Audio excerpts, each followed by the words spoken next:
Guys, Amerika Serikat tidak terima jika Cina masih mengganggu kedaulatan NKRI. Bagaimana videonya? Jom kita simak sama-sama.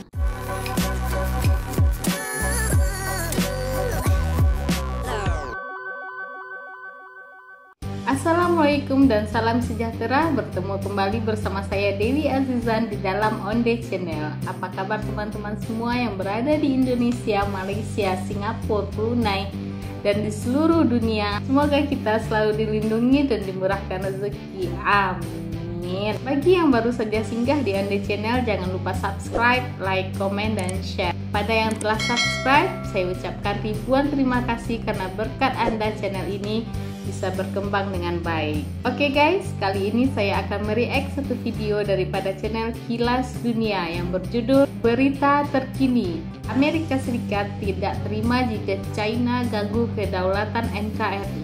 Jom, sama-sama kita simak videonya dalam hitungan 1, 2, 3. AS bergabung dengan Indonesia amankan Laut Natuna Utara.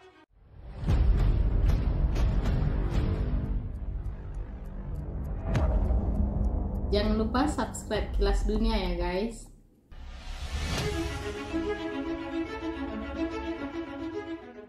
China kian hari semakin agresif dalam perselisihan di Laut Natuna Utara melawan Amerika Serikat dan beberapa negara Asia Tenggara lainnya. Demi memperkuat angkatan militernya, China bahkan baru saja mengesahkan undang-undang yang memperbolehkan penjaga pantai di wilayah perairan Laut Natuna Utara untuk menembaki kapal asing yang berani masuk.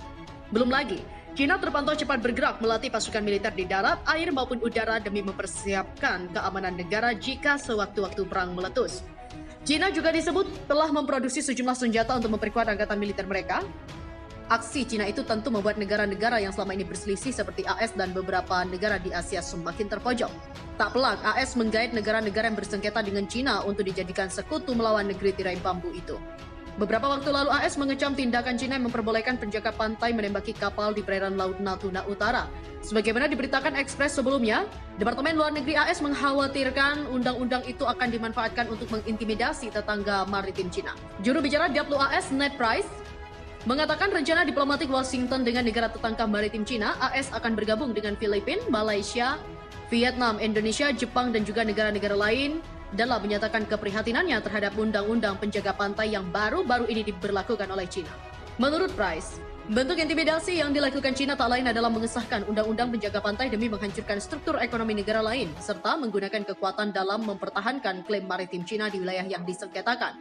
Para pengamat menilai jika ketegangan antara China dan AS tidak kunjung membaik meski pemimpin AS telah berganti dengan Joe Biden. Pada bulan lalu, AS telah memperingatkan China untuk berhenti mengintimidasi Taiwan setelah pesawat tempur China terbang ke zona pertahanan udara pulau itu selama beberapa hari berturut-turut. Pasukan China juga bahkan berani mensimulasikan serangan terhadap kapal induk AS di wilayah tersebut. AS memang mengirimkan 2 kapal induk ke perairan yang disengketakan untuk melatih pasukan militer mereka. Bahkan kapal induk AS itu disusul dengan kapal induk milik Prancis dan Inggris. Pergerakan militer AS di perairan yang disengketakan tak membuat China takut atau bahkan minder. Hal itu dilakukan China seiring klaim atas kedaulatan Taiwan yang telah memisahkan diri selama 7 dekade.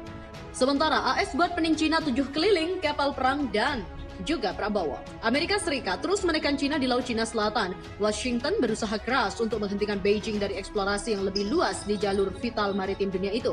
Sebagaimana diketahui melalui konsep 9 garis putus-putus, China mengklaim 80% wilayah LCS. AS masuk dan mencampuri urusan kawasan dengan dalih kebebasan navigasi dan sekutu. Tidak hanya tekanan militer, AS di bawah komando Presiden AS juga menekankan China dengan sanksi ekonomi. Selain itu, AS juga mengirimkan pejabat tinggi Pentagon ke beberapa negara seperti Indonesia dan Filipina untuk mengeratkan kembali hubungan pertahanan dan keamanan di LCS. Kapal perang AS juga dilaporkan mulai bergerak memasuki LCS. Terdapat 2 kapal perang yang dilaporkan memasuki perairan itu melalui Filipina, dikutip dari Global News. Dari data pelacakan yang dirilis oleh South China Sea Strategic Situation Probing Initiative, kelompok siap amfibi atau ARG memasuki LCS pada hari Minggu. Kapal-kapal itu adalah USS Makin Island yang berlayar dari arah Filipina Utara dan USS Somerset yang masuk dari Filipina Selatan. Analis China melihat langkah itu sangatlah provokatif. Zhang Junse, Seorang peneliti senior di Institut Penelitian Studi Militer Angkatan Laut (PLA) mengatakan bahwa langkah AS itu merusak perdamaian di kawasan. Masuknya kapal perang AS ke Laut Cina Selatan sekali lagi menunjukkan bahwa AS adalah perusak perdamaian dan stabilitas regional dan tidak disambut baik oleh negara-negara kawasan yang baru saja bergabung dalam kerangka RCEP dengan Cina. Sebelumnya AS juga pernah mengirimkan pesawat intai untuk melihat kegiatan Cina yang melakukan beberapa pengembangan dan eksplorasi di wilayah sengketa Kepulauan Spratly dan Paracel. Pelaksana tugas Christopher Miller mengunjungi Indonesia dan kunjungan ini merupakan kunjungan pertama dari rangkaian kunjungan penguasa Pentagon itu di kawasan Indo-Pasifik. Dalam kunjungannya di Jakarta, dia menemui Menhan Prabowo Subianto. Dalam rilis yang diberikan Kementerian Pertahanan AS, kunjungan ini bertujuan untuk meningkatkan kerjasama keamanan di wilayah Laut Cina Selatan dan wilayah Indo-Pasifik lainnya. Dalam semua pertemuan itu, Menhan juga menekankan pentingnya Departemen Pertahanan menempatkan kemitraan bilateral dan dalam Taman Laut Cina Selatan yang bebas dan juga terbuka serta kawasan Indo-Pasifik. Meski Indonesia bukan negara penuntut di LCS, namun di posisi Indonesia secara geopolitik dapat dianggap sebagai kekuatan yang cukup dapat mendominasi lautan yang kaya hasil alam itu. Indonesia sendiri juga kerap bersitegang dengan Cina di Laut Natuna Utara. Presiden AS juga secara resmi menambahkan raksasa minyak Cina, China National Offshore Oil Corp, di daftar hitam, artinya investor AS akan haram menanamkan uangnya di perusahaan migas terbesar ketiga Cina itu. Sanksi tersebut juga diduga dijatuhkan karena keterlibatan CNOOC dalam kegiatan eksplorasi energi Cina di perairan LCS yang diperebutkan Cina dan sekutu AS seperti Filipina. Pasalnya, Trump tidak mengejar dua perusahaan minyak Cina lain, yakni China National Petroleum Corp dan China Petrochemical Corp. Tindakan tegas Indonesia untuk melindungi kedaulatan di perairan Natuna dipuji oleh Menlu AS. Menteri Luar Negeri Amerika Serikat Mike Pompeo melakukan kunjungan ke Indonesia pada Kamis. Pompeo mengatakan Washington akan menemukan cara baru untuk bekerja sama dengan Indonesia dan menghormati upaya Indonesia untuk menjaga perairannya sendiri sambil menolak klaim melanggar hukum Cina di daerah itu. Kunjungan Pompeo ke Indonesia sebagai upaya AS untuk memperkuat hubungan strategis dan ekonomi di tengah meningkatnya ketegangan antara Amerika Serikat dan juga Cina. Dalam konferensi pers bersama dengan mitranya dari Indonesia, Retno Marsudi, Pompeo memuji tindakan tegas Indonesia untuk melindungi kedaulatan di perairan dekat Kepulauan Natuna yang juga diklaim Cina sebagai wilayahnya. Pompeo mengatakan klaim Cina tersebut melanggar hukum. Retno mengatakan Indonesia menginginkan damai di mana hukum internasional dihormati. Indonesia juga berulang kali menolak penjaga pantai dan kapal penangkap ikan Cina yang masuk ke Laut Natuna Utara itu. Retno mengatakan Indonesia dan AS akan meningkatkan kerjasama pertahanan dengan meningkatkan pengadaan, pelatihan dan latihan militer, berbagi intelijen, dan juga kerjasama keamanan maritim di kawasan. Meskipun berbagi posisi yang sama dalam menentang klaim teritorial Cina di Laut Cina Selatan, para pejabat Indonesia juga telah menyatakan keprihatinan tentang kebijakan dan retorika anti-Cina oleh Washington yang keras di samping meningkatnya ketegangan negara adidaya. Peninjauan itu juga sedang berlangsung dan Retno memberitahu Pompeo bahwa fasilitas GSP penting bagi kedua negara. Sementara itu, hadang pengaruh Cina di Natuna, Indonesia gandeng AS. Media massa asing ramai membicarakan manuver Indonesia yang merapat ke Amerika Serikat di isu Laut Cina Selatan.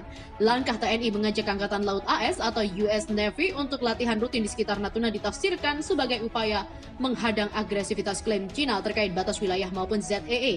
Latihan militer dengan pasukan negeri Abang Sam digelar sejak akhir pekan lalu di Batal, 480 km dari Natuna. Ada 88 personil militer terlibat. Pesawat mata-mata P-3 Orion milik AS turut disertakan untuk simulasi menghadang kapal laut maupun kapal selam. Dan itu adalah latihan kedua dengan AS. Demikian kata Kepala Dinas Penerangan TNI Angkatan Laut Laksamana Pertama Manahan Simorangkir seperti dikutip dari Reuters. Kerjasama TNI AL US Navy Turkish Weekly menafsirkan kebijakan militer ini sebagai upaya politis mengamankan kepentingan Indonesia di Natuna. Memang takkan pernah habis guys kalau kita bahas tentang Cina yang berada di perairan Natuna ini. Sebab berbagai macam cara Indonesia menghalau, mereka akan tetap masuk juga guys. Dan kini Amerika pun turut membantu untuk usir Cina dari perairan Natuna. Sebab mereka melampau dari zaman dahulu lagi. Oke guys, semoga ketegangan dan permasalahan ini cepat berakhir. Itu saja dari saya. Assalamualaikum warahmatullahi wabarakatuh.